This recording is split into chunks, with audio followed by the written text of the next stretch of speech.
अस्सलामुअलैकुम and welcome to my channel. आज के वीडियो ट्यूटोरियल में जो टॉपिक डिस्कस होगा वो है क्रैमर्स रूल। उसके लिए मैंने क्वेश्चन लिया है, solve the following system of equation using Cramer rule. 3 equations हैं क्योंकि हम 3x3 के लिए फाइंड करेंगे। फर्स्ट इक्वेशन है x + 2y + 3z = -5। सेकेंड है 3x + y - 3z = 4। थर्ड है -3x + 4y + 7z = -7। तो हम इसको सॉल्व कर लेते हैं। सबसे पहले हम इक्वेशन को मैट्रिक्स फॉर्म में कन्वर्ट कर लेंगे। जो गिवन इक्वेशन है उसके कोफिशिएंट ले लेंगे। फर्स्ट इक्वेशन के कोफिशिएंट्स हैं हमारे पास, x का कोफिशिएंट है 1, y का कोफिशिएंट है 2 और z का कोफिशिएंट है 3। इसी तरह सेकेंड इक्वेशन का x का कोफिशिएंट है 3, y का कोफिशिएंट कुछ भी नहीं है तो हम 0 ले लेंगे। कुछ भी नहीं है तो 1 ले लेंगे। अगर ये y b ना होता तो हम यहाँ पे 0 लेते, लेकिन यहाँ पे एक y है तो इसका मतलब है कि 1 हम लेंगे। और z के साथ है -3। थर्ड इक्वेशन के कोफिशिएंट्स है -3, 4 और 7। ये हमारे पास मैट्रिक्स बन गया। अब हमने डिटर्मिनेंट फाइंड करना है। डिटर्मिनेंट क्यों फाइंड करना है? क्योंकि हमें ये चेक करना है कि जो गिवन इक्वेशन है उसका सोल्यूशन पॉसिबल है या नहीं। वो कैसे पता चलेगा कि अगर हम इसका मैट्रिक्स का जब डिटर्मिनेंट फाइंड करेंगे तो उसकी जो आंसर आएगा अगर वो 0 आता है तो इसका मतलब है कि इन इक्वेशंस का सोल्यूशन पॉसिबल नहीं है। लेकिन 0 के अलावा कोई वैल्यू आती है तो मतलब कि हम इसका सोल्यूशन फाइंड कर सकते हैं। तो हम सबसे पहले डिटर्मिनेंट फाइंड कर लेते हैं। डी फाइंड करेंगे। डी फाइंड करने के लिए फर्स्ट रो, पहली वैल्यू का फाइंड करेंगे तो फर्स्ट रो और फर्स्ट कॉलम के से 1 लेंगे क्योंकि ये पहली वैल्यू है। और इस रो को और इस कॉलम को छोड़ के ये जो दो वैल्यूज हैं हम ये ले लेंगे। 1 4 -3 7 माइनस सेकेंड वाली वैल्यू के साथ माइनस आता है 2। पहले x की वैल्यू 1 थी, y की वैल्यू 2 है तो 2 ले लेंगे। अब इस रो को, क्योंकि यहाँ पे से हमने 2 लिया है तो इस रो को और इस कॉलम को छोड़ के जो वैल्यूज होंगी वो ले लेंगे, विच इज -3 7। और लास्ट वाली जो इक्वेशन है उसको प्लस के साथ लिखते हैं। +3 है तो ये रो और ये कॉलम को छोड़ के जो वैल्यूज होंगी वो ले लेंगे। तो 3 -3 1 और 4। हम इनको सॉल्व कर लेंगे।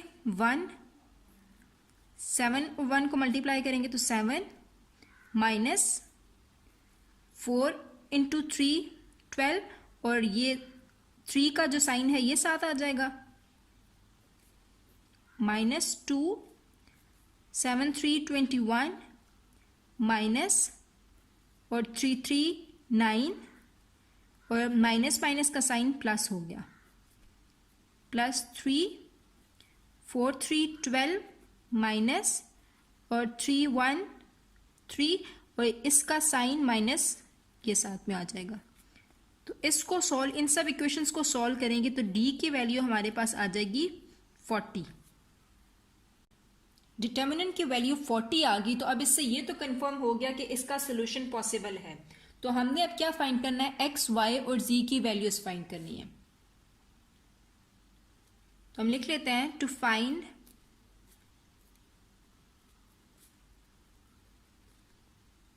Values of x, y and z। x की वैल्यू फाइंड करने के लिए हमारे पास जो फॉर्मूला होगा वो है dx over determinant of d। ये हम डिटर्मिनेंट लेंगे। y की वैल्यू फाइंड करने के लिए dy का डिटर्मिनेंट और d, और z की वैल्यू फाइंड करने के लिए dz determinant over d determinant. तो हमारे पास d की वैल्यूज हैं, हमें dx, dy और dz फाइंड करना है। तो वो फाइंड करने के लिए to find D X find करने के लिए हमारे पास जो मैट्रिक्स है, ऑलरेडी जो हमने मैट्रिक्स बनाया हुआ है, उसके फर्स्ट कॉलम के एलिमेंट्स को हटा के उसकी जगह हम इक्वेशन के बाद वाली जो वैल्यूज हैं वो लिख देंगे। हमने एक्स फाइंड करना है, तो ये जो एक्स वाली इक्वेशन, एक्स वाला कॉलम है, इसको हम हटा देंगे और इसकी जगह ये वाली वैल्यूज ले लेंगे। जब हम डी वाई फाइंड करेंगे तो हम सेकंड वाली जो y का कॉलम है वो हटा देंगे और उसकी जगह इक्वेशन के बाद की वैल्यूज लिख लेंगे। और जब हम डी जी फाइंड करेंगे तो z वाली जो कॉलम है उसको हटा के इक्वल के बाद की वैल्यूज लिख लेंगे। तो हम पहले डी एक्स फाइंड कर लेते हैं। तो डी एक्स फाइंड करने के लिए जो फर्स्ट वाला कॉलम है इसकी जगह ये वाली वैल्यूज ले लेंगे। ये वैल्यूज है, हमने डी एक्स फाइंड करना है, तो ये वैल्यूज है -5, 4 और -7, ये वैल्यूज आ गई। और बाकी जो दो कॉलम है वो एज इट इज लिख देने हैं, 2, 1, 4, 3, -3, 7। अब हमने जैसे डिटर्मिनेंट फाइंड किया था, डिटर्मिनेंट की वैल्यू निकालने के लिए जिस तरह सॉल्व किया था, सेम उसी तरह हम डी एक्स को फाइंड करने के लिए सॉल्व कर लेंगे। तो first number, first column, first row के अलावा जो वैल्यूज हैं वो लिख लेंगे, 1, 4, -3, 7, -2। अच्छा, ये जो माइनस आता है ये फार्मूला का माइनस है, मतलब ये यहाँ से वैल्यू से हमने माइनस नहीं लिया, ये यहाँ पे माइनस सेकेंड वाली वैल्यू के साथ माइनस ही आता है। तो 2 लिया है, तो ये 2 वाला कॉलम रो और 2 वाला कॉलम के अलावा जो वैल्यूज हैं वो लिख लेंगे, विच इज 4, -7, -3, 7 +3 है, तो ये रो, ये कॉलम, इसके अलावा सारी वैल्यूज 4, -7, 1, 4। इसको सॉल्व कर लेंगे तो डी एक्स की वैल्यू हमारे पास आ जाएगी -40। डी एक्स की वैल्यू आ गई। इसी तरह हम डी वाई और डी जी की वैल्यू भी फाइंड कर लेते हैं। अब हमने जैसे डी एक्स की वैल्यू फाइंड की थी, इसी तरह डी वाई और डी जी की वैल्यू भी फाइंड कर लेंगे। तो डी वाई की वैल्यू फाइंड करने के लिए हमने जो सेकंड वाला कॉलम था वाई वाला, उसमें हमने इक्वेशन में इक्वल के बाद की वैल्यूज यहाँ पे ऐड कर दी और ये वाला कॉलम और ये वाला कॉलम सेम रहने दिया। इसी तरह हमने डी वाई की वैल्यू निकाल दी जो कि हमारे पास 40 आ गई। और डी जेड की वैल्यू के लिए हमने जो जेड वाला कॉलम था लास्ट वाला, उसमें इक्वेशन में इक्वल की बाद की वैल्यूज ऐड कर दी और बाकी वैल्यूज सेम रखी और इसको सॉल्व किया तो डी जी की वैल्यू आ गई हमारे पास। हमने वैल्यूज फाइंड करनी थी एक्स, वाई और जी की, तो हमारे पास डी एक्स भी आ गया था, डी वाई भी आ गया था, डी जी भी आ गया था और डी की वैल्यू हम पहले फाइंड कर चुके थे। तो हम जो फार्मूलाज में पुट करेंगे वैल्यू, तो एक्स की वैल्यू फाइंड करने के लिए हमारे पास जो फार्मूला था वो डी एक्स ओवर डी था।